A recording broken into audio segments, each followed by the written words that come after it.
Hello friend. तो आज की इस क्लास में हम लोग रासायनिक अभिक्रिया एवं समीकरण के सभी बहुत महत्वपूर्ण ऑब्जेक्टिव क्वेश्चन करने वाले हैं। तो चलिए क्लास को स्टार्ट करते हैं। तो हमारा आज का पहला प्रश्न है कि चूना जल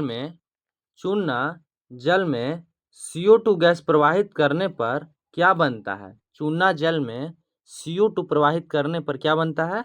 तो CaCO3 यानी कैल्शियम कार्बोनेट बनता है। क्या बनता है? कैल्शियम कार्बोनेट बनता है। आपसे पूछेगा कि चूना जल में CO2 गैस प्रवाहित करने पर क्या बनता है, तो कैल्शियम कार्बोनेट बनता है। ठीक है। और पूछेगा कि CaCO3 का नाम क्या है, तो कैल्शियम कार्बोनेट। ठीक है। फिर आगे क्वेश्चन है हमारा कि एफी यानी फेरियम जिसको आयरन भी बोलते हैं, और CuSO4 यानी copper sulphate equal to dash FeSO4 plus Cu किस प्रकार की अभिक्रिया है। तो यहाँ पर देखिए फेरियम जो है से यहाँ पर कॉपर को हटा देता है और खुद कॉपर का स्थान ले लिया है और कॉपर को अलगे भगा दिया है। तो इसको हम कहते हैं विस्थापन अभिक्रिया। क्या कहते हैं? विस्थापन अभिक्रिया। तो यह कौन सा अभिक्रिया है? तो यह विस्थापन अभिक्रिया Fe प्लस CuSO4 डेस FeSO4 प्लस Cu किस प्रकार की अभिक्रिया है।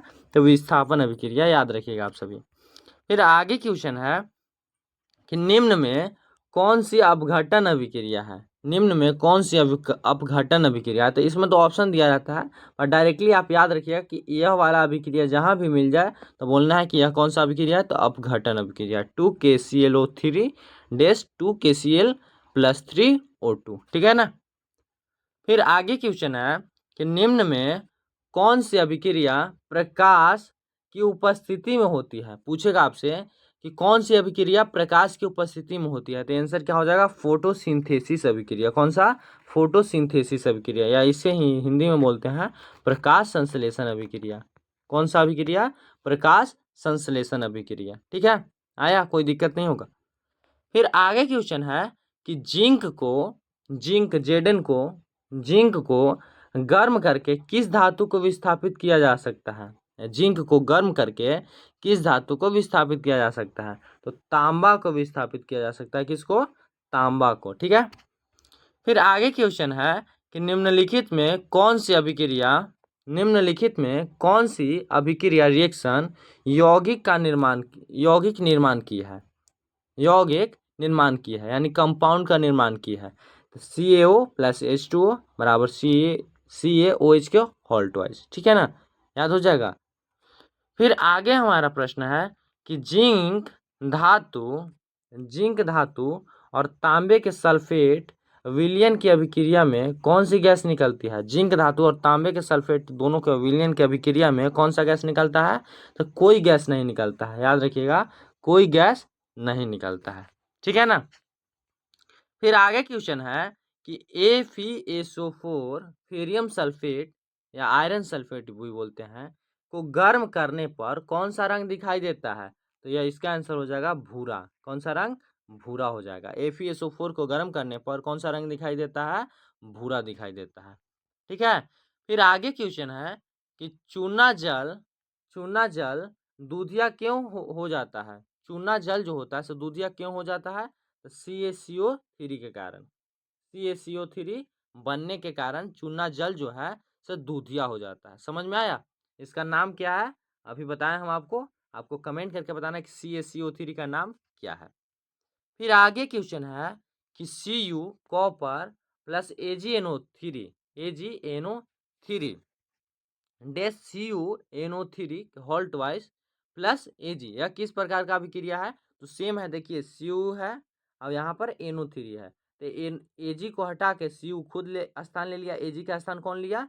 Cu। और Ag को बाहर भगा दिया। यहाँ पर देख लीजिए बन गया कौन सा अभिक्रिया। इसको बोलते हैं विस्थापन अभिक्रिया बोलते हैं। ठीक है, कौन सा अभिक्रिया हो जाएगा? विस्थापन अभिक्रिया हो जाएगा। फिर आगे क्वेश्चन है कि किस अभिक्रिया में ऊष्मा उत्पन्न होती है। तो ऑप्शन दिया रहेगा, याद रखिएगा CaO प्लस H2O। अगर ये दोनों में अभिक्रिया होगा तो ऊष्मा उत्पन्न होगा। ठीक है। फिर आगे क्वेश्चन है कि फोटोसिंथेसिस में जो प्रकाश संश्लेषण अभिक्रिया होता है उसमें कौन से गैस का निर्माण होता है। फोटोसिंथेसिस अभिक्रिया में कौन से गैस का निर्माण होता है। तो इसका आंसर हो जाएगा ऑक्सीजन O2। किसका? ऑक्सीजन यानी O2 का। और फोटोसिंथेसिस अभिक्रिया में कौन सा गैस लिया जाता है? तो CO2 गैस लिया जाता है। कौन सा? CO2, याद रखिएगा। ठीक है।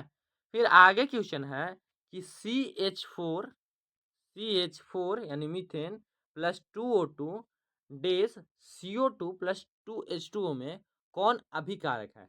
तो आप याद रखिएगा, जो पहले डेस के जो पहले वाला होता है इसको बोलते हैं अभिकारक। क्या बोलते हैं? अभिकारक। और जो इसके बाद होता है, ये दोनों में रिएक्शन हो जाएगा तो इसको बोलते हैं उत्पाद या प्रतिफल। उत्पाद या प्रतिफल बोलते हैं, याद रखना है। ठीक, तो इसमें अभिकारक क्या हो जाएगा? CH4 plus 2O2। ठीक है ना। चलिए, बहुत बढ़िया। फिर आगे है कि AgBr और डेस Ag प्लस Br2 किस प्रकार का अभिक्रिया है? तो प्रकाश अपघटन अभिक्रिया है। कौन सा? प्रकाश अपघटन अभिक्रिया है। अपघटित हो रहा है, यहाँ पर AgBr दोनों अपघटित हो रहा है, याद रखिएगा। फिर है सिल्वर ब्रोमाइड है। फिर है कि Fe, अगला क्वेश्चन, Fe यानी आयरन प्लस H2SO4 डेस FeSO4 और प्लस H2। तो यहाँ भी देखिए H2 का स्थान कौन ले लिया? तो Fe ले लिया और H2 को कहाँ भेज दिया? बाहर भेज दिया। तो इसको ही क्या बोलते हैं? विस्थापन अभिक्रिया। जहाँ यानी याद रखना है कि जहाँ अदला बदली हो रहा है तो वहाँ क्या हो जाएगा? विस्थापन अभिक्रिया हो जाएगा। कोई दिक्कत नहीं होगा। फिर आगे क्वेश्चन है कि HCl प्लस NaOH डेस NaCl और H2O यह किस प्रकार की अभिक्रिया है? तो तटस्थीकरण अभिक्रिया है। यह ज़्यादा महत्वपूर्ण नहीं है, फिर भी याद रखिएगा, कोई भरोसा नहीं है कि पूछ ले। फिर आगे क्वेश्चन है कि CaCO3 डेस CaO प्लस CO2 किस प्रकार की अभिक्रिया है? तो यह भी अपघटित हो रहा है। कौन? CaCO3 टूट रहा है CO और CO2 में। तो कौन सा अभिक्रिया हो जाएगा? अपघटन अभिक्रिया होगा। इसमें अभिकारक और प्रतिफल बता सकते हैं कि नहीं आप? ठीक है।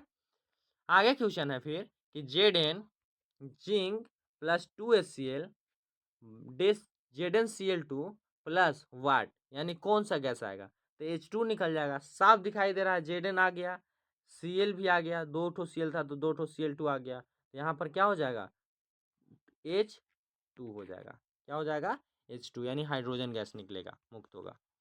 फिर है कि कोई अभिक्रिया यानी रिएक्शन जिसमें रंग परिवर्तन, ताप परिवर्तन आदि हो, उसे क्या कहलाते हैं? उसे क्या कहते हैं? तो उसे रासायनिक अभिक्रिया कहते हैं। क्या? उसे क्या कहते हैं? रासायनिक अभिक्रिया कहते हैं। ठीक है। फिर आगे क्वेश्चन है कि CaOH के हॉल्ट वाइज को जल में घोलने पर क्या होता है? तो विलयन जो है से दूधिया बन जाता है। कैसा बन जाता है? दूधिया बन जाता है। दूधिया क्यों बनता है? तो CaCO3 को बनने पर। ठीक है ना, CaCO3 को बनने पर। फिर है कि AgCl सिल्वर क्लोराइड पर सूर्य के प्रकाश का प्रभाव किस अभिक्रिया को दर्शाता है? तो यह प्रकाश अपघटन अभिक्रिया को दर्शाता है। जैसे तो वो पीछे देखे थे हम लोग कि सिल्वर ब्रोमाइड पे देख रहे थे कि अपघटन अभिक्रिया हो रहा था, प्रकाश अपघटन। यहाँ पर क्या है? सिल्वर क्लोराइड है। ठीक है ना। फिर है कि रासायनिक समीकरण को संतुलित करने का उद्देश्य क्या है? जो रासायनिक इक्वेशन होता है, केमिकल रिएक्शन जो होता है उसको संतुलित करने का उद्देश्य क्या होता है?